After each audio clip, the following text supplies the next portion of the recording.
Hey, what's up, guys? So let's solve this 1725 number of rectangles that can form a largest square.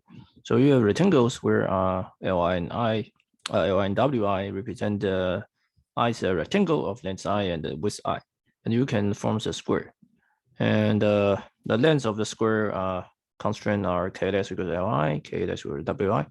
So basically 4, 6, and you can add most 4, right? And so this is very stupid, right? Because given, so you just take the minimum of m. So given two number, you just pick the minimum and return the largest square that you can form any given rectangles.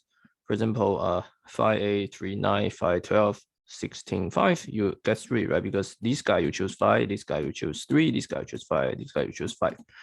Right, so this is just a dictionary. You can just use dictionary to count how many 5. Right, you can check that. Oh, there are 3, 8, 5. Okay, and for this one, 2, 3, 3, 3, right? So you get 3. Okay, so create a dictionary.